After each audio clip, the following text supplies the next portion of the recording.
여러분 안녕하십니까? 라디오 오늘 강재입니다. 기준금리가 다시 1%대로 올라섰습니다. 한국은행 금융통화위원회는 오늘 통화정책방향회의에서 현재 0.75%인 기준금리를 1%로 0.25%포인트 인상했습니다. 1년 8개월 만의 일이죠. 코로나19 팬데믹에 따른 양적 완화 정책이 이제는 긴축 기조로 돌아섰습니다. 금리는 모든 경제 부문에 큰 영향을 미치죠.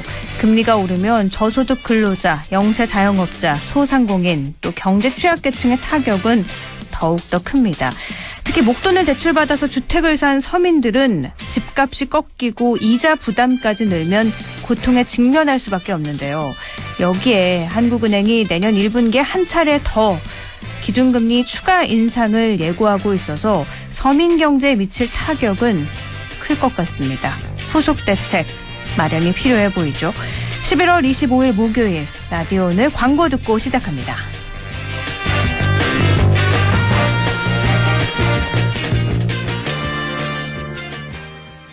카드 단말기 안 가져왔다. 이럴 일도? 지금 단말기가 말썽이라서요. 이럴 일도? 단말기 유지비가 월 3만 원? 이럴 일도 모두 사라질 거예요. 스마트폰에 IBK 박스포스 앱만 깔면 우와! 언제 어디서나 쉽게 결제받으세요. 기업은행이 만든 모바일 포스 앱 IBK 박스포스. 훌쩍훌쩍 알러지엔 간질 알러지엔 애취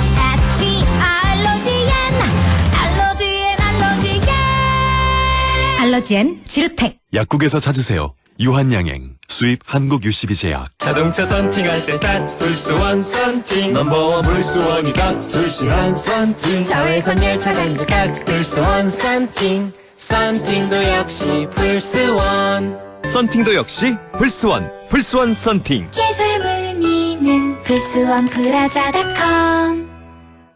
창업은 역시 크린토피아. 창업 그린토피아. 세상에서 제일 가는 빨래빵 창업. 창업 그린토피아. 세상에서 제일 가는 빨래빵 창업. 창업 그린토피아. 세상에서 제일 가는 빨래빵 창업. 창업 문의 1577 4560. 알았어 DBF 알았어 현금은 알았어 DBF 알았어 생애 주기별 은퇴 시점에 맞춰 알아서 투자해주는 연금펀드 한국투자 TDF 알아서 한국투자 신탁운용 펀드보스 등 별도 발생 원금 손실에 유의하시고 투자 전 상품 설명서 및 약관을 꼭 확인하세요.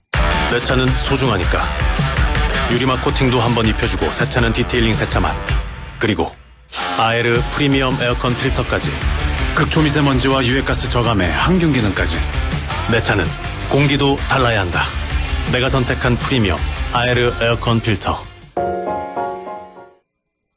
11월 25일 목요일 라디오 오늘 1부는요. 과거의 정치사에서부터 현재의 정치 현안까지 지역의 눈으로 바라보는 천윤길의 정치 TMI 뉴스민 천윤길 편집장과 함께합니다. 2부 이슈 오늘에선 영양 제2풍력발전소 건설 예정지에 천연기념물인 산양이 서식하고 있다는 소식 아마 접하셨을 텐데요. 영양 제2풍력저지 공동대책위원회 송재웅 사무국장 연결해서 이 이야기 나눠보도록 하겠습니다. 이인철의 시사경제 참좋은 경제연구소 이인철 소장과 함께합니다.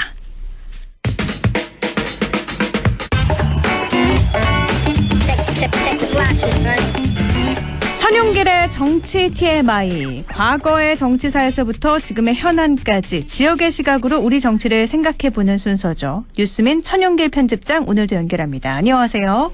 네, 안녕하십니까. 네, 오늘은 영풍재련소에 대한 이야기를 준비하셨는데 네. 조업정지 10일 처분이 끝난 지 얼마 지나지 않았죠. 그런데 네, 환경부가 재련소에 영풍재련소에 과징금을 무려 281억 원이나 부과했어요.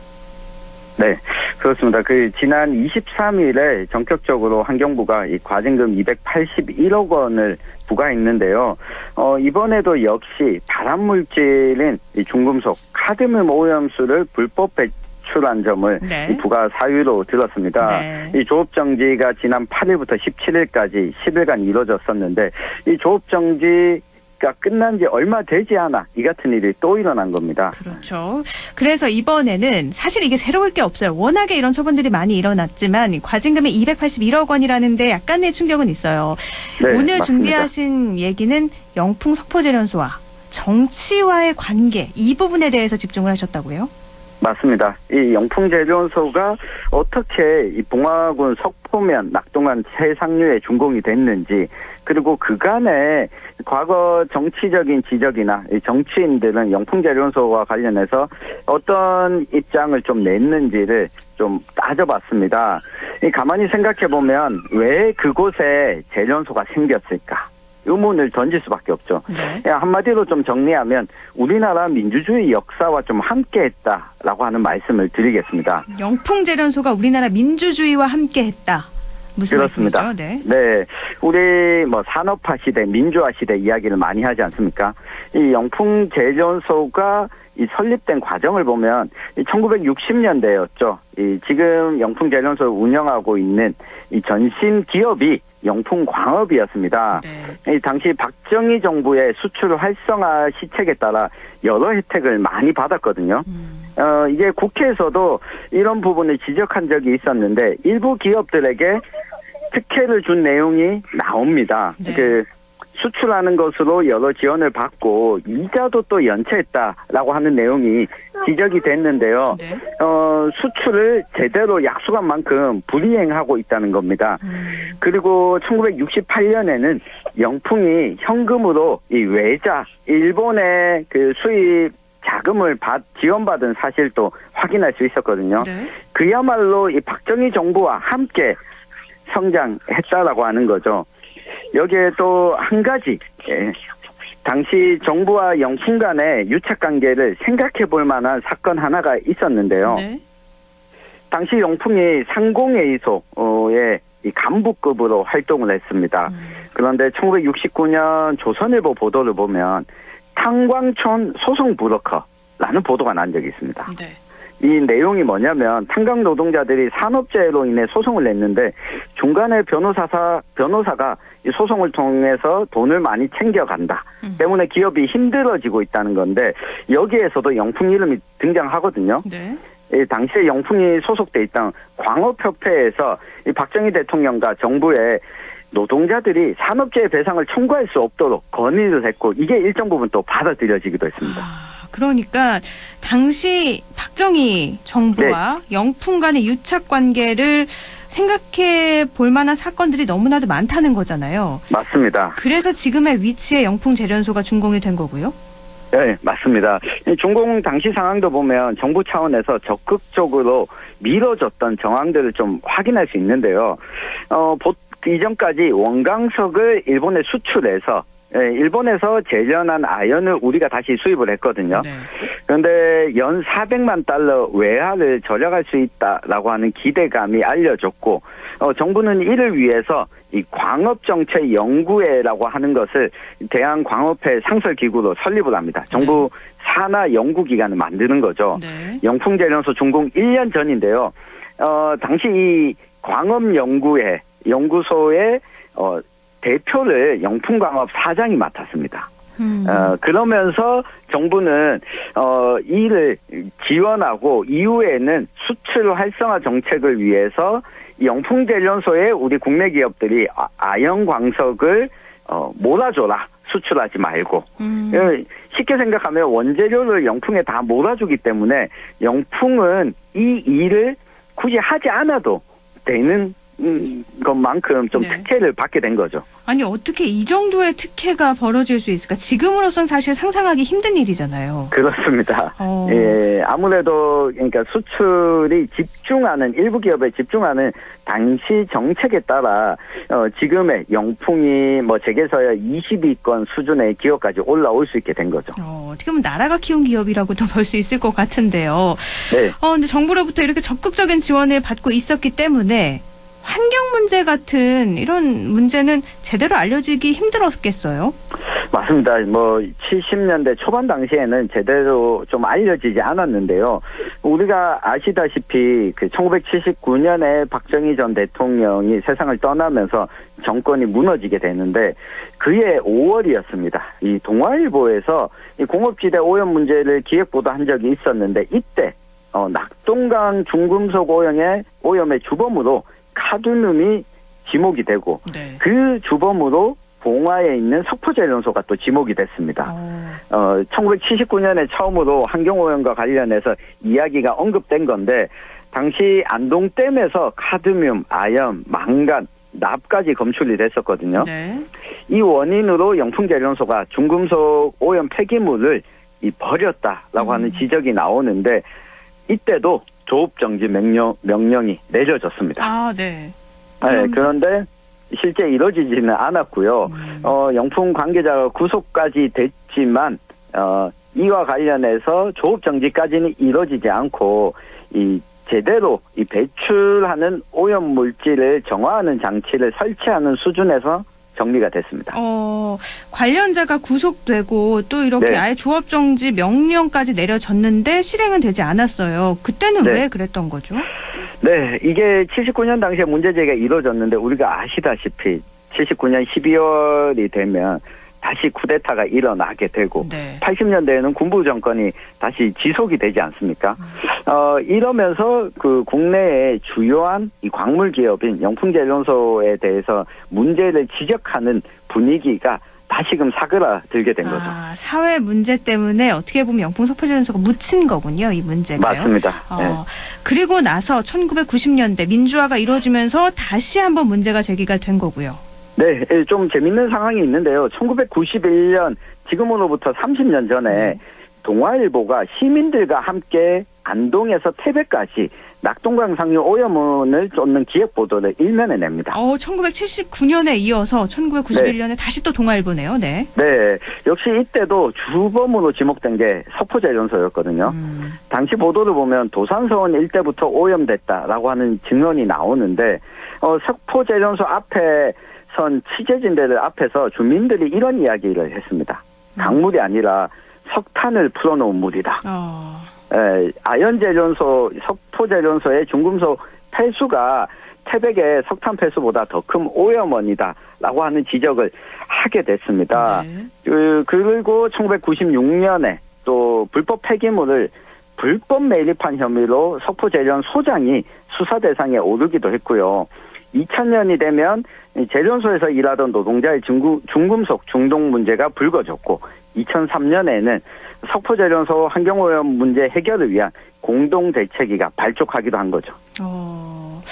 정말 여러 차례 환경오염 문제가 제기가 됐고 그리고 얼마나 심했으면 강물이 아니라 석탄을 풀어놓은 물이다 이렇게 표현을 했을까 싶기도 한데요. 네. 근데 여러 차례 이렇게 문제가 다 제기가 됐고 사회의 심각성도 알았는데 얼마 전에야 조업 정지가 처음으로 이루어진 거잖아요. 네, 이게 바로 정치의 문제입니다. 정치가 아니라면 사실 해석하기 힘든 거죠. 맞습니다. 2008년 처음으로 국회 차원에서 석포제련소 문제가 처음 언급됩니다. 이때 안동을 지역구로 한 김강림 국회의원이 이런 이야기를 했거든요. 낙동강 수계 1,300만 명이 머리에 독국물을 이고 산다. 라고 하면서 영풍제련소에 대한 문제 제기를 제기했고 2011년 12년에 영풍이 강릉에도 제련소를 지으려고 시도를 했지만 이때 정치인들이 나서기 시작하면서 강릉 시민들도 반대하면서 이것도 무산이 되고 이 본격적으로 이 영풍제련소가 세상 밖으로 좀 알려지게 된 건데요. 그러면서 이제 국정감사의 단골 손님이 되는 겁니다. 네, 그러니까 정치가 움직여야지 이런 환경 문제가 해결될 수 있다는 건데 어떻게 보면 참 씁쓸합니다. 환경 문제가 왜 이게 정치하고 연관이 돼 있을까? 환경 문제는 그냥 환경 문제인데 말이죠. 맞습니다. 석포제련소, 네. 2016년에 우리 이상돈 국회의원이 석포제련소 현장을 여러 차례 직접 좀 방문을 했거든요. 네. 이때부터 국회 차원에서 꾸준히 조사도 하고 행정당국도 가만히 두고 볼 수 없게 됐고 지금 얼마 전에 이행됐던 조업정지 10일 처분 역시 2018년에 주민들의 제보와 정치권이 나서면서 이루어지게 됐었거든요. 네. 이 정치가 움직이지 않으면 우리 주변 환경 문제도 쉽게 해결되지 않는다라고 하는 걸 이 단적으로 볼 수 있었던 사례였습니다. 그래서 우리가 선거를 제대로 해야 되고요. 투표를 제대로 해야 된다는 건데 앞으로 정치가 어떤 역할을 해야 될까요? 네, 제가 이야기를 좀 드리고 싶은데요. 앞서서 문제 지적을 나섰던 이상돈 국회의원은 당시에 비례대표 국회의원이었습니다. 네. 우리 지역구 국회의원이 아님에도 적극 나섰고, 국회 환경노동위에 계속해서 출석하게끔 할 때 질의하는 의원들이 우리 지역 국회의원들 별로 없습니다. 김강림 의원이 2008년에 이 문제를 지적했던 것처럼 네. 우리 지역구 의원이죠. 특히 봉화를 지역구로 하고 있는 이 박형수 의원, 그리고 안동을 지역구로 하고 있는 김영동 의원이 좀 적극적으로 나서서 문제 제기를 하고 공론화를 진행해야지만 이게 조금 더 투명하게 공개될 수 있고 시민들이 우려하지 않을 수 있다는 부분, 이 정치인들도 기억하고 시민들도 기억을 해주셨으면 좋겠습니다. 네, 지역의 문제는 지역구 의원이 가장 먼저 나서서 해야 되는 게 물론 맞는 거죠. 네. 그런데 갑자기 궁금해지는 건요. 영풍재련소가 이렇게 정치와 오랜 시간 관계가 있었는데 지금은 없을까요?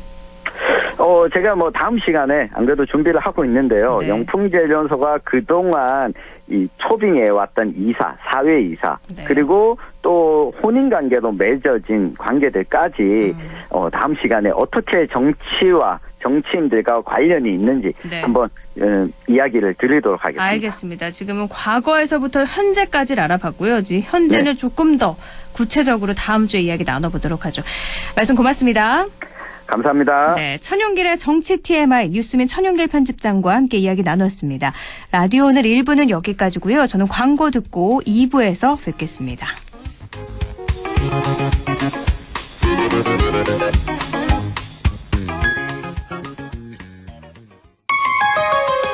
MBC 라디오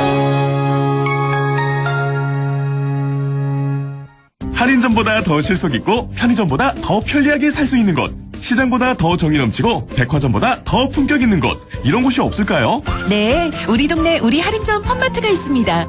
지난 25년간 항상 고객과 함께한 홈마트. 용상점, 자이점, 신용주점, 사천점에서 새롭게 고객님께 다가갑니다. 홈마트. 가구 살 땐 꼭 한번 가보자.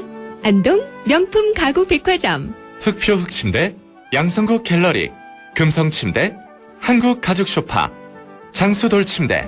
다양한 브랜드 가구를 한 곳에서 쇼핑할 수 있는 대형 가구 전시장. 안동 명품 가구 백화점. 성공적인 귀농을 꿈꾸시나요?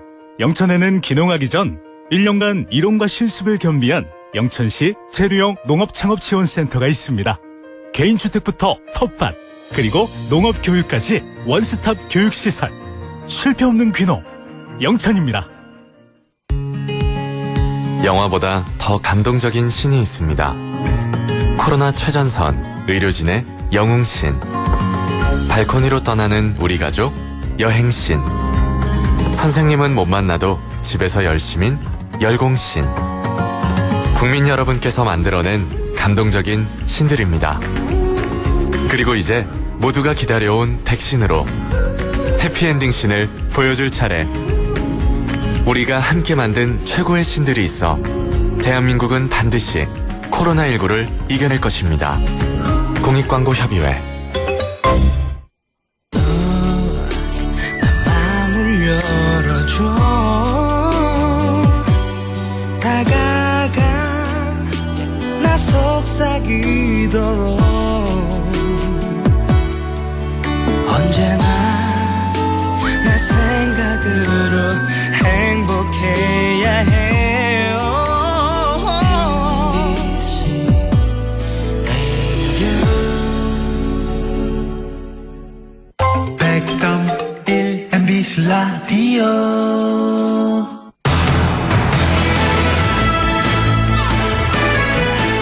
라디오 오늘 2부 순서 이슈 오늘입니다. 영양군 제2풍력사업 예정지에 천연기념물인 산양이 발견이 됐습니다.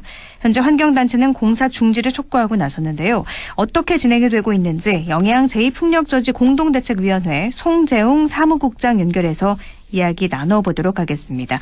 사무국장님 안녕하세요. 네, 안녕하세요. 네, 지금 영양군 석보면 3일이 일원에 이 사업이 추진 중인 걸로 알고 있는데요. 여기에 사냥이 계속해서 나오고 있다는 거죠? 네, 주민들이 몇 개월 전에 설치한 무인 카메라에 얼마 전에 이제 무인 카메라를 확인했는데 세 군데의 무인 카메라에 7월, 10월, 11월 이렇게 세 시기에 이렇게 사냥이 촬영된 것이 확인됐습니다. 한 계절에만 있는 게 아니라 7월부터 계속 지금 있는 거니까 그 근처에 산다고 봐도 되는 거죠. 사냥 서식지로 지금 추측이 되고 있는 상황인 건가요? 네네, 그렇죠. 그 서식지의 정의가 있는데 그 서식지의 정의, 서식지 개념에도 부합할 정도로 이렇게 서로 다른 지역에서 서로 다른 시기에 이렇게 촬영이 된 거죠. 공사 현장과는 얼마나 가까운 곳에 서식지가 있는 건가요? 지금 사냥이 촬영되고 배설물이 확인된 곳이 이제 전부 4곳인데요. 사냥이 촬영된 3곳은 풍력발전기 10번기에서 한 300m 내외에 위치해 있고요. 3km도 아니고 300m요? 아, 네네. 그리고 사냥 배설물이 발견된 곳은 풍력발전기 6번기에서 270m 정도 되거든요. 근데 이제 이게 왜 이런 숫자가 중요하냐면 여기 영양 제2풍력 지금 이 사업이 협의 의견 날 때 사냥이 출현했거나 배설물이 확인된 곳은 반경 375m 이내에 풍력 발전기나 도로 시설은 이제 제외를 해라. 그 사업을 하지 마라. 이렇게 협의 의견이 나왔거든요. 그래서 지금은 이제 그 수치가 그런 의미에서 이제 크게 중요한 거죠. 지금 300m보다도 더 가까운 데 있다고 말씀을 하셔서 그렇다면 당장 뭔가 변경을 해야 되는 건 맞는 건데요. 지금 여러 차례 공사 중단을 또 촉구해온 걸로 알고 있습니다. 근데 공사가 지금 계속 진행 중인가요? 오늘까지 이제 계속 진행 중이었는데 저희가 오늘 그 대구환경청장 면담을 하면서 저희도 이제 처음 알게 됐는데요.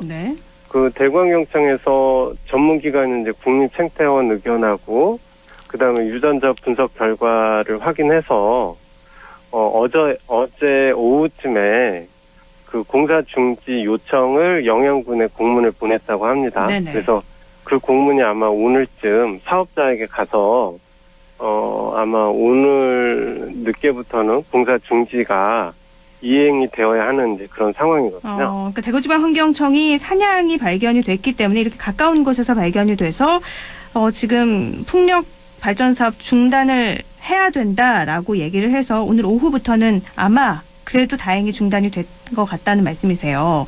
예. 지금 주민들의 요구 사항 어떤 건가요? 그러니까 뭐 이건 이제 주민들의 입장에서는 왜냐하면 입장뿐만이 아니라 이제 주민들이 제출한 자료, 사실로 확인돼 제출한 자료에 의해서 공사 중지 조치가 되는 건 당연한 거고요. 주민들은 이제 그 뒤에 상황을 더 이제 좀 주의 깊게 보고 있는데 왜냐하면 지금 환경청에서 공사 중지 조치를 내리면서 그 사업자에게 지금 이제 이 사냥이 촬영되고 배설물이 발견됐는데 이거에 대한 이제 조사 계획하고 조치 계획을 제출하라 이렇게 했어요.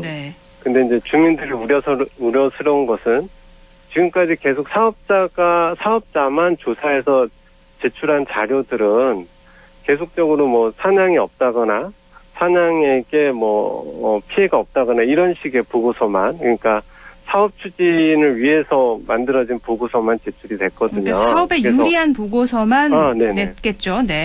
그렇죠. 그래서 이제 주민들은 더 이상 이제 그런 식의 조사는 아무런 의미가 없다. 그러면서 계속 이제 핵심적으로 얘기했던 게 주민들과 어쨌든 주민들이 계속 여기를 터전으로 산 분들이기 때문에 어떤 전문가보다도 그 지역을 잘 알거든요. 그래서 주민들과 주민들이 추천하는 전문가가 참여하는 공동조사단을 꾸려서 사계절 정밀조사, 그러니까 먹이 활동이 계절마다 다 약간씩 다르다고 하더라고요. 그래서 사계절 정밀조사를 통해서 그 조사 내용을 사업 내용에 반영해라. 이게 이제 주민들이 계속 얘기를 해왔던 내용입니다. 지금 사냥이 몇 마리 정도나 살고 있다고 예상이 되나요? 저희가 확인한 바로는 최소 저희 영상에 찍힌 거는 새끼를 포함해서 4마리가 최소 4마리가 저희 영상에 찍혔는데 새끼가 촬영된 거는 특히나 중요한 게 이게 이제 번식, 네. 이게 번식을 위한 서식지로 사용되고 있다. 네. 그런 의미에서 이제 굉장히 좀 중요한 의미가 있죠. 왜 이 사냥이 목격이 된 게 큰 의미가 있는 거냐면 이게 천연기념물이기도 하고 멸종위기 1급이잖아요. 그래서 네네. 사냥을 보호해야 하는 건데 사냥 보호를 위한 조치가 따로 필요한 거죠. 네네, 그렇죠. 사냥 보호의 핵심은 가장 중요한 핵심은 서식지를 보호하는 거거든요. 네. 그러니까 이제 사냥이 살아가기 위한 서식지를 보호하는 건데 그 최소한의 조건들이 이제 은신처나 먹이 활동을 하기 위한 서식처라면 그게 풍력 단지가 그 서식지에 어떠한 영향을 미치는지 그거를 좀 사업 추진을 위한 사업자들의 조사가 아니라 네. 그 공동조사를 통해서 이제 그 조사 결과가 조치로 이어져야 한다고 주민들은 이제 얘기하고 있는 겁니다. 네. 지금 이게 좀 더 구체적으로 알아보려면 이 제2풍력발전 사업이 어떤 사업인지 청취자분들께도 말씀을 드려야 될 것 같아요. 일단 네네. 제가 잠깐 말씀을 드리면 총 사업비가 1,200억 원이 투입이 돼서 10기의 육상 네네. 풍력발전단지가 조성되는 사업이죠. 네네. 조금 더 구체적으로 알려주시면 좋을 것 같거든요. 지금 이게 이제 사업자는 GS 풍력이고요. 네. 대기업인데, 이 사업은 2018년 9월 7일에 이제 환경영향평가협의회라는, 그런 이제 협의회가 이제 진행이 되면서 환경영향평가가 시작이 됐어요. 네. 그래서 이제 환경영향평가의 결과가 원래는 사업자들은 15기를 하겠다고 했는데, 환경청에서는 사냥 서식지, 그리고 하늘다람쥐 서식지, 그리고 소나무가, 지금 보호해야 될 소나무가 있어서, 네. 15기 중에 5기를 사업에서 제외하라고 그렇게 이제 결정을 했고요. 네. 그리고, 7월 29일 날 승인 기간인 영양군에서 이제 실시계획 인가 승인이 나서, 지금은 9월 말부터 실제 공사를 시작하고 있어요. 그래서 네. 공사의 초기 단계죠, 지금. 제2풍력발전 사업이라고 하면 제1도 있을 거잖아요. 네네. 영양에 이렇게 풍력발전단지가 많이 진행이 되는 이유는 뭘까요? 이 사업의 명칭이 영양 제2풍력이어서 이렇게 혼돈을 줄 수 있는데요. 네. 이게 제2풍력이어서 두 번째 풍력이 아니라요. 실제는 대규모 단지로 5번째 풍력이거든요. 네. 그래서 지금 이미 4개 단지가 가동되고 있는데 이렇게 된 게 전임 군수가 건설업자 출신이었는데 이분이 그 풍력 인허가 편의를 봐주는 대신에 자기 사업체가 이제 기반 공사를 하는 네. 그런 방식으로 이제 풍력 사업들을 많이 유치를 했어요. 네. 실제 그런 이유로 해서 이제 감사에도 적발되고 했었는데 그런 이유로 해서 이제 주민들의 삶에 피해를 주는 방식인데도 이렇게 이제 전국 최고로 밀집 집중하게 된 그런 상황이 된 거죠. 대구지방환경청이 최근에 이렇게 사냥이 목격이 돼서 어제 중단을 네. 촉구를 해서 오늘 다행히 중단은 됐는데요. 처음에 지난해 네. 연말에는 이 전략 환경 영향 평가에서 법정 보호종 관련 조건부 협의 의견을 냈잖아요. 네네. 이것도 조금 더 알려주시면 좋을 것 같아요. 그 내용이 네. 여기 사업지 주변은 법정 보호종이 자주 출현하니까 그 법정 보호종, 사냥, 담비, 삭 등 하늘다람쥐 등 법정 보호종의 서식지가 발견될 경우 즉시 공사를 중지하고 대책을 마련하라. 네. 이게 이제 협의 의견의 내용이었죠. 네, 알겠습니다. 지역 주민들로서는 참 우려스러운 점도 많고요. 또 네. 바라는 점도 있을 것 같은데 어떤 점들이 있을까요? 제일 우려스러운 점은 이제 다행히 공사 중지 조치는 됐는데 이 상황을 바라보는 이제 대구환경청의 그 시각이 좀 굉장히 좀 안하다는 느낌을 받거든요. 이전과 같이 네. 사업자가 제출하는 조사 보고서를 보고 판단을 하겠다. 이거는 굉장히 좀 우려스러운 지점이고요. 네. 그리고 또 하나는 이제 주민들이 이렇게 하는 이유가 주민들이 재생에너지 자체를 반대하는 건 아니거든요. 네. 지금의 어떤 사기업의 이익을 위해서 환경이 파괴되고 주민들의 삶이 피폐해지는 방식 이런 걸 반대하는 건데 이런 사업이 가능해지게 하게 되는 이제 상황이 우리나라 이제 환경 영향 평가의 문제인데 그 중에 하나가 사업자가 평가서를 제출한다는 거예요. 네. 그러니까 당연히 이제 사업 추진을 위한 평가서를 제출할 수밖에 없고요. 그래서 이제 외국에서는 제3의 이제 공신력 있는 기관이 이제 평가서를 작성하는 그런 나라들이 있거든요. 그리고 이제 또 하나는 주민들이 이런 평가 절차에서 완전히 배제된다는 거죠. 네. 실제 피해는 주민들이 입고 있는데 그래서 저희는 좀 이런 부분들을 제도나 절차의 개선으로 좀 그런 부분이 필요하다고 생각하고 있습니다. 네, 알겠습니다. 여러 방면으로 다 환경도 물론 생각을 해야 되고요. 무작정 반대하는 게 아니라 조금 더 객관적인 자료를 가지고 환경 영향 평가가 이루어져야 되지 않을까라는 말씀이세요. 알겠습니다. 네네. 오늘 말씀 여기까지 나누죠. 고맙습니다. 네, 고맙습니다. 네, 영양 제2풍력저지 공동대책위원회 송재웅 사무국장이었습니다. 라디오 오늘에서는 청취자 여러분의 참여를 기다리고 있습니다. 우리 지역에서 발생한 사건 사고 소식이나 함께 토론하고 싶은 내용을 안동 MBC 홈페이지 라디오 오늘 게시판에 올려주시기 바랍니다. 전화와 문자 참여도 하실 수 있습니다. 전화는 851국에 7191번, 문자는 샵 0913번으로 보내주시면 됩니다. 문자는 단문 50원, 장문 100원의 정보 이용료가 있습니다. 여러분의 많은 참여 바랍니다.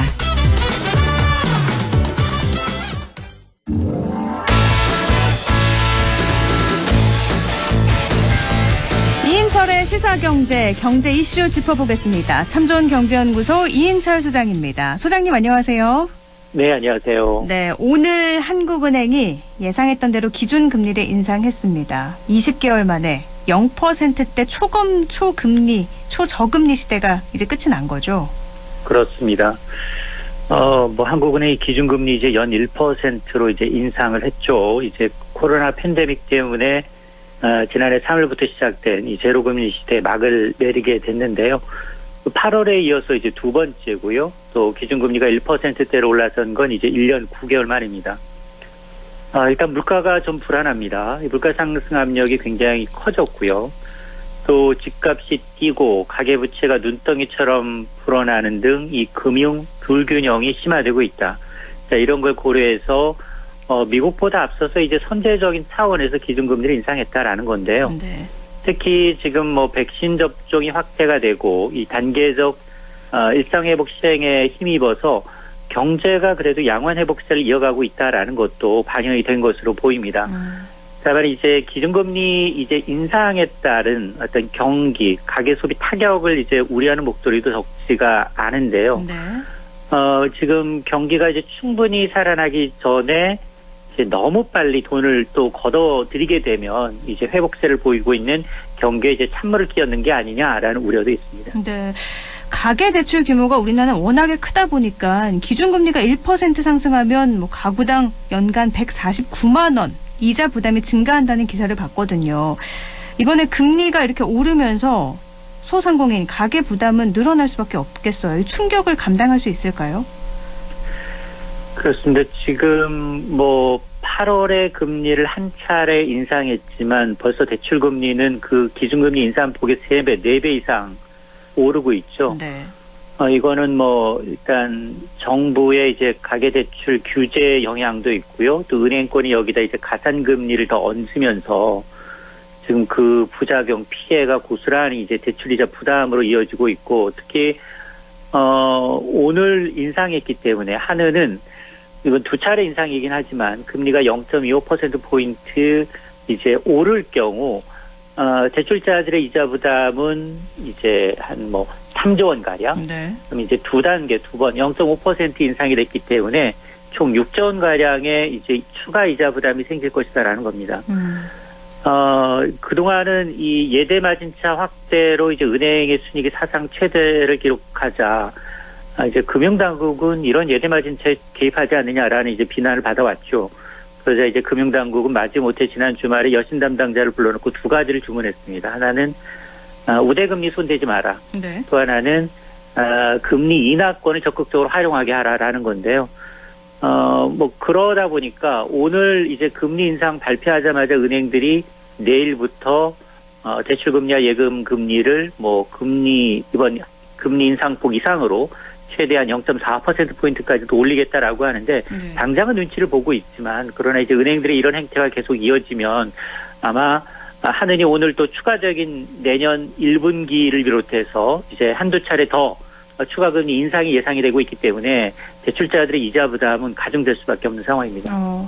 그러면 앞으로 얼마나 더 오를 걸로 지금 예상이 되고 있나요? 일단 오늘 그 이주열 총재는 지금 기준금리가 연 1%대지만 그럼에도 불구하고 여전히 통화정책은 완화적이다라고 얘기를 하고 있고요.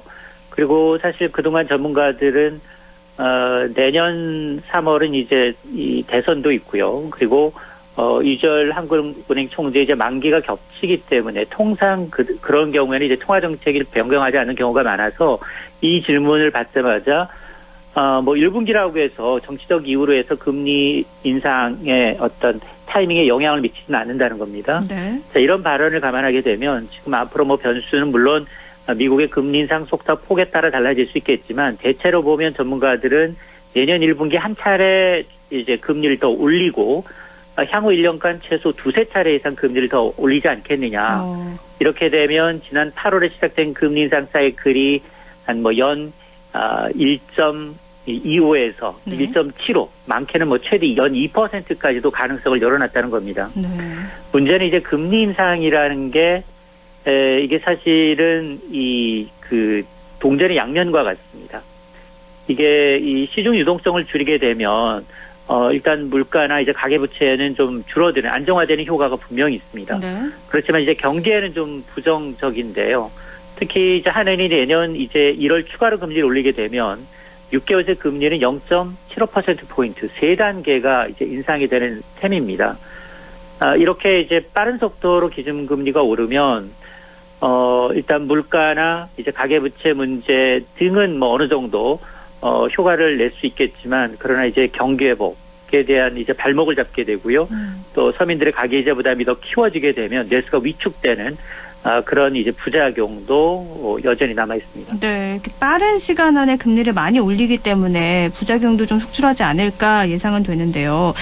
또 이 시중은행들이 고금리 예금을 내세운 특판 상품을 팔고 있지만 실속이 없다는 지적이 잇따르고 있다고요. 이거 아까 잠깐 말씀을 해주셨는데 자세히 좀 알려주시죠.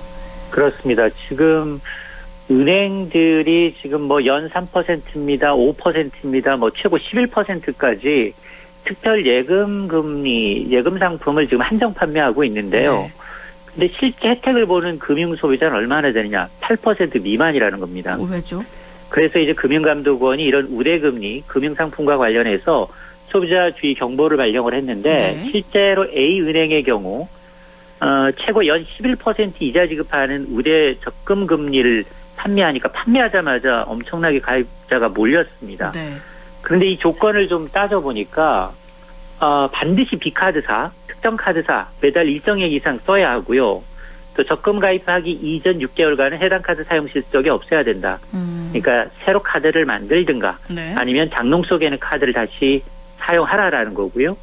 또 이 카드 대금 결제는 반드시 A은행 결제만 이용해야 하고, 특히나 이제 한도가 정해졌습니다.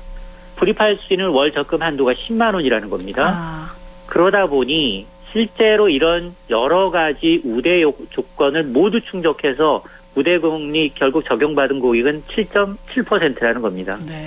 나머지는 가입했다가 실망해서 이제 중도 해약하거나 아니면은 이보다도 이제 더 저렴한 낮은 단계의 이제 금리를 적용받았다는 얘기인데요. 따라서 이런 우대 상품 나오면 작은 글씨, 이 조건이 들어가 있는 거 굉장히 작은 글씨로 표시를 하거든요. 그러니까 이런 작은 글씨를 반드시 체크해야 하고요. 뭐 이러다 보니까 이제 일부에서는 아니 이자 장사로 떼돈 벌어서 사상 최대 이자 잔치 하더니 또 눈속임 특판 상품으로 서민들 2번 울리는 게 아니냐라는 이제 비난의 목소리가 나오고 있습니다. 5%다 11%다 하면 그걸 당연히 혹하죠. 그런데 그 조건이 워낙에 까다롭기 때문에 제대로 지급을 못 받는다는 건데 지금 예적금 상품 금리를 기준금리 인상분으로 이상 올리겠다 이렇게 발표를 했잖아요. 시중은행들이. 그러면 조금 더 괜찮은 상품들이 나올 수도 있지 않을까요? 단기적으로 그렇고요. 네. 그것도 지난 주말에 금융감독원에서 은행 여신 담당자를 불러 모았습니다. 네. 왜냐하면 이제 청와대 청원 게시판에 어떤 글이 올라가느냐. 정부의 대출 총량 규제를 빌미로 은행들이 가상금리 폭리를 막아주세요라는 청원이 글이 올라갔고 거기에 수많은 댓글이 달렸습니다. 그러다 보니 금융당국의 입장은 지금까지는 은행의 예대 마진에 직접 개입하지 않겠다. 그건 관치이기 때문에 불가능하다. 은행 자체적으로 하게 하라는 게 맞다. 원론적으로 맞지만 그러나 금융당국이나 정부의 이 의도는 스탠스는 어쨌든 대출을 규제하고 이자를 높여가게 되면 가계대출 증가세가 둔화된다라는 점에 너무 초점을 맞췄다는 겁니다. 그래서 마지못해 이제 내린 결론이 뭐냐 2가지였습니다. 절대로 은행에 있어서는 이제 예대 특히나 이제 은행들이 자체적으로 계산하고 있는 우대금리 손대지 말아라라는 게 첫 번째였고 네. 2번째는 금리 인하권을 홍보해서 이용하게 하라라는 거였습니다.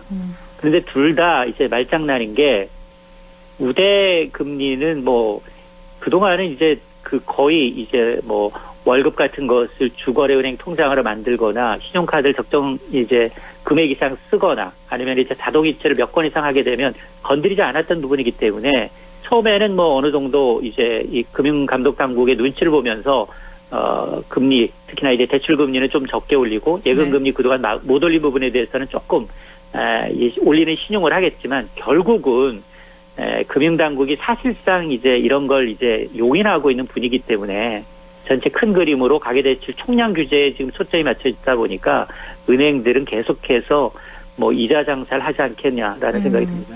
저는 하나 궁금한 건요. 대출은 변동금리라서 이렇게 금리가 오르면 이자도 오르잖아요. 근데 예적금 같은 경우에는 왜 해당이 안 되는 거예요? 일단 지금 대출을 정부가 규제하다 보니까 은행이 구태여 이제 돈을 많이 끌어들일 이유가 없어졌고요. 그리고 증시가 좀 부진하다 보니까 사실은 은행으로 돈은 몰리고 있습니다. 네.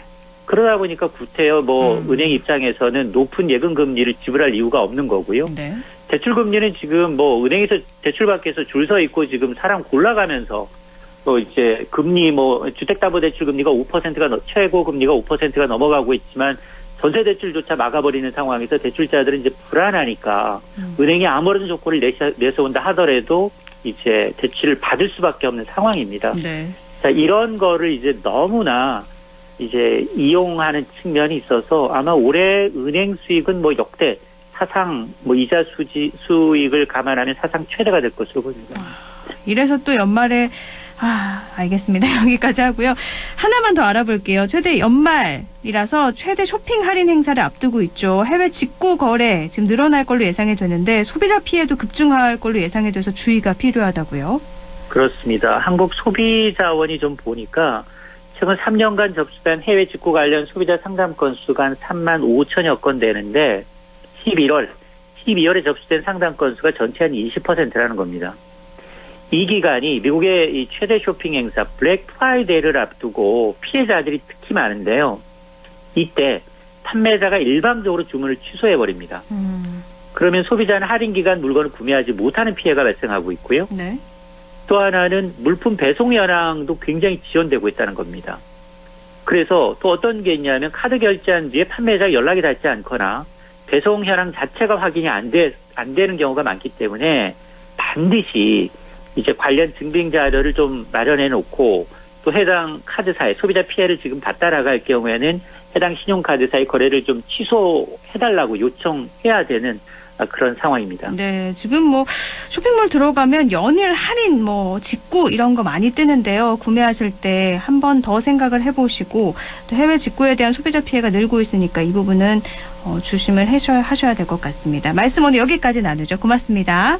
네, 고맙습니다. 네, 시사경제 참좋은 경제연구소 이인철 소장이었습니다.